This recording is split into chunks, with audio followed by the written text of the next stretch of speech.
Online gaming ನೂರಾರು ಕೋಟಿ ವ್ಯವಹಾರಕ್ಕೆ ಸಂಬಂಧಪಟ್ಟ ಹಾಗೆ ತಮ್ಮ ವಶಕ್ಕೆ ಪಡೆದಿರುವಂತಹ ವೀರೇಂದ್ರ ಪಪ್ಪಿ ಅವರನ್ನ ಹೆಚ್ಚುವರಿಯಾಗಿ ಕಸ್ಟಡಿಗೆ ಕೇಳಲಾಗಿದೆ. ಶಾಸಕ ವೀರೇಂದ್ರ ಪಪ್ಪಿ ವಿರುದ್ಧ ಅಕ್ರಮ ಆನ್ಲೈನ್ ಬೆಟ್ಟಿಂಗ್ ಕೇಸ್ ದಾಖಲಾಗಿದೆ. ಜನಪ್ರತಿನಿಧಿಗಳ ಕೋರ್ಟ್ಗೆ ಇಡಿ ಹಾಜರುಪಡಿಸುವ ಮೂಲಕವಾಗಿ ಮತ್ತೆ ಕಸ್ಟಡಿಗೆ ಕೇಳ್ತಾ ಇದೆ. ಹೆಚ್ಚುವರಿಯಾಗಿ ತನಿಖೆಯನ್ನ ನಡೆಸಬೇಕಾಗಿದೆ. ಹಲವರ ಹೆಸರುಗಳು ಕೂಡ ಇದರಲ್ಲಿ ತಳಕು ಹಾಕೊಳ್ತಾ ಇದೆ. ಈ ಕಾರಣಕ್ಕಾಗಿ ಶಾಸಕರನ್ನ ಕಸ್ಟಡಿಗೆ ಕೊಡಿ ಅಂತ ಇಡಿ ಕೇಳ್ತಾ ಇದೆ. ಮತ್ತೆ ಕಸ್ಟಡಿ ಅವಧಿ ಎಷ್ಟು ದಿನಗಳ ಕಾಲ ಸಿಗಬಹುದು ಅನ್ನೋದನ್ನ ನೋಡಬೇಕು. ಹೆಚ್ಚಿನ ತನಿಖೆಯನ್ನು ನಡೆಸಬೇಕಾಗಿದೆ. ಅವರು 700ಕ್ಕೂ ಹೆಚ್ಚು 700 ಕೋಟಿ ವ್ಯವಹಾರವನ್ನ ಹೊಂದಿದ್ದಾರೆ. ಅವರ ಸಂಬಂಧಿಕರು ಕೂಡ ಇದರಲ್ಲಿ ಪಾಲುದಾರರಾಗಿದ್ದಾರೆ ಮತ್ತು ಆನ್ಲೈನ್ ಗೇಮಿಂಗ್ ಅನ್ನ ನಡೆಸ್ತಾ ಇದ್ದಾರೆ. ಮೂರು ಆನ್ಲೈನ್ ಗೇಮಿಂಗ್ ಆಪ್ಗಳು ಇವರ ಹೆಸರಿನಲ್ಲಿದೆ. ಈ ವಿಚಾರಕ್ಕೆ ಸಂಬಂಧಪಟ್ಟ ಹಾಗೆ 6 ದಿನಗಳ ಕಾಲ ಕಸ್ಟಡಿಗೆ ಕೊಡಿ ಅಂತ ಇಡಿ ಕೇಳಿದೆ. ಕಳೆದ ಬಾರಿಯೂ ಕೂಡ ಕಸ್ಟಡಿಗೆ ಪಡ್ಕೊಂಡು ಹಲವಾರು ವಿಚಾರಣೆಯನ್ನು ನಡೆಸಲಾಗಿತ್ತು. ಅದಾದ ನಂತರದಲ್ಲಿ ಇವತ್ತು ಪಪ್ಪಿ ಅವರನ್ನ ಕೋರ್ಟ್ಗೆ ಹಾಜರುಪಡಿಸಿದ್ದಾರೆ ಇಡಿ ಅಧಿಕಾರಿಗಳು. ಹೆಚ್ಚುವರಿ ತನಿಖೆಗಾಗಿ ಅಗತ್ಯ ಇದೆ ಅಂತ ಕೋರಲಾಗಿದೆ.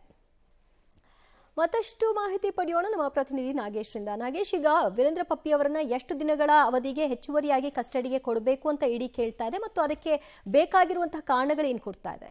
ದಿವ್ಯಾ, ಅಕ್ರಮವಾಗಿ ಬೆಟ್ಟಿಂಗ್ ದಂಧೆಯಲ್ಲಿ ಸಾವಿರಾರು ಕೋಟಿ ಹಣವನ್ನ ಮಾಡಿದ್ದಾರೆ ಅನ್ನುವಂಥ ಆರೋಪದ ಮೇಲೆ ವೀರೇಂದ್ರ ಪಪ್ಪಿ ಅವರನ್ನ ಇಡಿ ಅಧಿಕಾರಿಗಳು ಬಂಧನವನ್ನ ಮಾಡಿದ್ರು. ಬಂಧನ ಮಾಡಿ 6 ದಿನಗಳ ಕಾಲ ಕಸ್ಟಡಿಗೆ ಪಡೆದು ತನಿಖೆಯನ್ನ ಮಾಡಿದ್ರು. ಇವತ್ತು ಇಡಿ ಕಸ್ಟಡಿ ಅಂತ್ಯವಾದಂಥ ಕಾರಣಕ್ಕಾಗಿ ಶಾಸಕ ವೀರೇಂದ್ರ ಪಪ್ಪಿ ಅವರ ಜನಪ್ರತಿನಿಧಿಗಳ ನ್ಯಾಯಾಲಯಕ್ಕೆ ನ್ಯಾಯಾಧೀಶರ ಮುಂದೆ ಹಾಜರುಪಡಿಸಿರುವಂಥದ್ದು.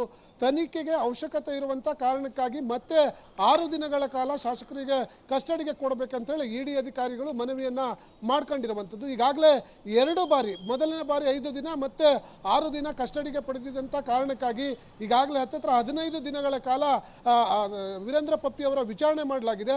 ಹಾಗಾಗಿ ಕಸ್ಟಡಿಗೆ ಕೊಡುವ ಅಗತ್ಯ ಇಲ್ಲ ಅಂತ ಹೇಳಿ ವೀರೇಂದ್ರ ಪಪ್ಪಿ ಅವರ ಪರ ವಕೀಲರು ಕೂಡ ಆಕ್ಷೇಪವನ್ನ ವ್ಯಕ್ತಪಡಿಸಿರುವಂಥದ್ದು. ಹಾಗಾಗಿ ಇಡಿ ಅಧಿಕಾರಿಗಳು ಕೂಡ ಈಗಾಗಲೇ BNS ಕಾಯ್ದೆಯಡಿ 40 ದಿನಗಳ ಕಾಲ ಕಸ್ಟಡಿಗೆ ಪಡೆದು ತನಿಖೆ ಮಾಡುವ ಅವಕಾಶ ಇದೆ. ಹಾಗಾಗಿ ಮತ್ತೆ 6 ದಿನಗಳ ಕಾಲ ವೀರೇಂದ್ರ ಪಪ್ಪಿ ಅವರಿಗೆ ಕಸ್ಟಡಿಗೆ ಕೊಡಬೇಕಂತ ಹೇಳಿ ಮನವಿಯನ್ನ ಮಾಡ್ಕೊಳ್ತಿರುವಂಥದ್ದು. ಈಗಾಗಲೇ ವಾದ ಪ್ರತಿವಾದವನ್ನ ಆಲಿಸುವ ಕೆಲಸವನ್ನ ಈಗಾಗಲೇ ಜಡ್ಜ್ ಕೂಡ ಮಾಡ್ತಿರುವಂಥದ್ದು. ಬೇಬಿ ಮತ್ತೆ 6 ದಿನಗಳ ಕಾಲ ಕಸ್ಟಡಿಗೆ ಕೊಡುವ ಸಾಧ್ಯತೆಗಳು ಹೆಚ್ಚಾಗಿ ಇದಾವೆ ಅನ್ನುವಂಥ ಮಾಹಿತಿಗಳು ಈಗ ಲಭ್ಯವಾಗ್ತಿರುವಂಥದ್ದು. ದಿವ್ಯಾ.